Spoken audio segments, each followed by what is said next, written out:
세상 모든 것은 영원법에 의해 지배되는데 인간은 다른 피조물보다 신의 섭리에 더 뛰어난 방식으로 순종한다. 이성적 피조물이 영원법에 참여하는 것이 자연법이다. 아퀴나스는 이성을 통해 자연적 성향을 인식하고 이를 따라야 한다고 보았다. 무엇이 선하고 무엇이 악한지를 우리로 하여금 구분할 수 있게 해주는 자연적 이성의 빛은 자연법에 속하는 것인데 이는 신의 빛이 우리에게 각인된 것이다. 따라서 자연법은 영원법에 대한 이성적인 피조물의 참여라는 것이 명백하다. 아퀴나스는 완전한 행복이란 신과 하나 되는 것이며 이는 신의 은총에 의해 내세에서 누릴 수 있다고 보았다. 목적은 조둠의 성격을 지닌다. 조음은 이성을 위한 원칙의 근거가 된다.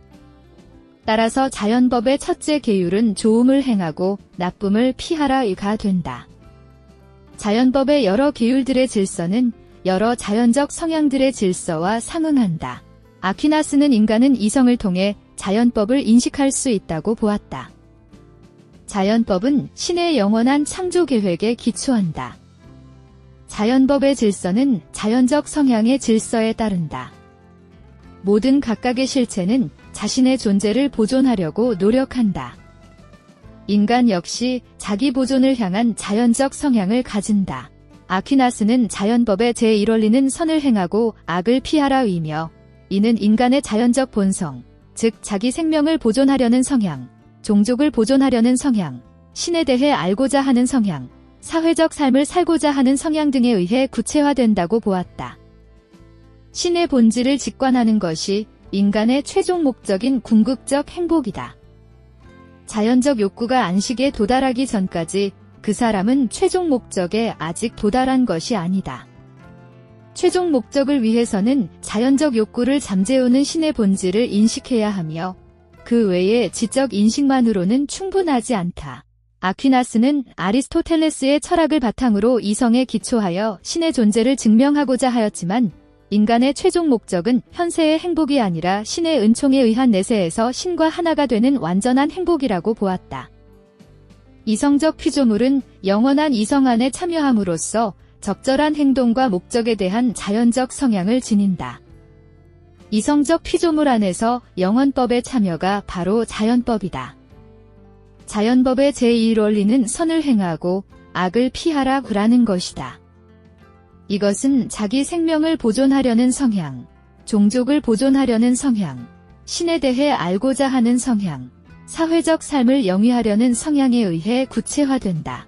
아퀴나스는 자연법이 영원법에 기초하듯 실정법은 자연법에 기초해야 한다고 보았다. 따라서 아퀴나스에 따르면 실정법과 자연법은 영원법에 근거해야 한다. 이성적 피조물은 영원한 이성을 통해 그가 행해야 할 행위와 목적에 대한 자연적 경향성을 가지게 된다. 이성적 피조물이 영원법에 참여하는 것을 자연법이라고 부른다. 아퀴나스는 자연법은 인간이 이성을 통해 신의 영원법에 참여하는 것이라고 보았다.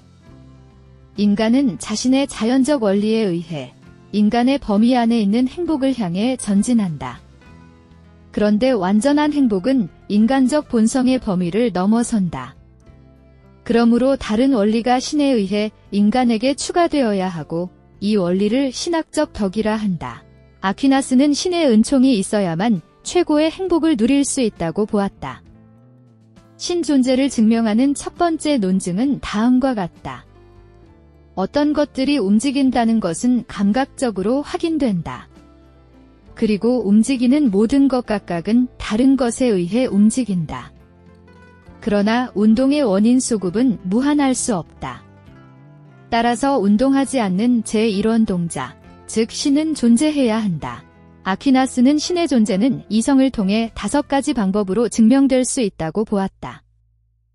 인간은 감각에서 출발하여 본성적으로 주어진 이성을 통해 모든 것의 원인으로서의 신을 인식할 수 있다. 아퀴나스는 감각 경험에서 출발해서 이성으로 신을 인식할 수 있다고 보았다. 모든 것들은 완성을 향한 욕구를 지니고 있으며 이들을 움직이게 하는 최종 목적은 결국 자기 자신의 완전한 선이며 자신을 충족시키는 선이라고 할 수 있다. 우리의 궁극 목적은 창조되지 않은 선, 곧 신이다. 신은 무한한 선이므로 오직 신만이 우리의 의지를 넘칠 만큼 가득 채울 수 있다. 아퀴나스는 신앙과 이성을 조화시키고 신의 존재를 증명하려고 하였다. 자연법은 영원법에 대한 이성적 피조물의 참여이다. 이성적 피조물은 영원한 이성을 분유하고 이를 통해 마땅한 행동과 목적을 향한 자연적 성향을 갖는다. 아퀴나스는 영원법은 인간의 자연적 성향에 반영되어 있으며 인간은 이성을 통해 자연적 성향을 인식하고 따름으로써 영원법에 참여할 수 있다고 보았다. 신의 존재는 5가지로 논증될 수 있다. 그중 첫째는 운동 변화를 통한 논증이다. 모든 움직임은 다른 것으로부터 움직여진다. 이 운동이 무한소급될 수 없으므로 우리는 제1운동자로서 신의 존재에 필연적으로 도달하게 된다. 아퀴나스는 신을 인격적인 존재이자 세계의 창조자라고 보았다. 지성적 덕과 도덕적 덕은 우리 행위에 의해 획득되며 우리 안에 있는 특정한 자연적 원리에 의해 발생한다. 자연적 원리 외에도 신이 우리에게 주신 종교적 덕에 힘입어 우리는 초자연적 목적을 향하게 된다. 아퀴나스는 자연적 덕, 지성적 덕과 품성적 덕을 최고의 행복으로 나아가는 예비적 단계의 덕으로 보았다. 신의 빛이 우리 안에 새겨져 있듯 영원법이 이성적 피조물 안에 분유되어 있는 것이 자연법이다. 인간은 이성을 통해 선을 행하고 악을 피하라라는 자연법의 제1원리를 파악할 수 있다. 아퀴나스는 인간은 이성을 통해 자연적 성향을 인식하고 따름으로써 영원법에 참여할 수 있다고 주장하였다. 만일 신이 인간의 최고선이라고 한다면 그 최고선을 구하는 것이 잘 사는 일이다. 지상에서 선한 생활에 따르는 평화를 누릴 때에도 행복하다고 하지만 이런 행복은 천상에서의 행복에 비하면 불행에 불과하다.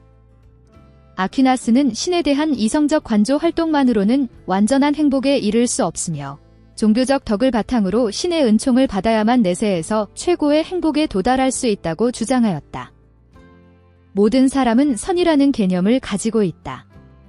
실천 이성에 부여된 제1원리는 선이라는 개념 위에 세워졌다. 선은 모든 것이 추구하는 것이다. 가 그 원리이다. 따라서 자연법의 제1계명은 선은 행하고 추구해야 하는 것이며 악은 피해야 하는 것이다 라는 것이다. 아퀴나스에 따르면 영원법은 인간의 자연적 성향에 반영되어 있으며 인간은 이성을 통해 자연적 성향을 인식하고 따름으로써 영원법에 참여할 수 있다.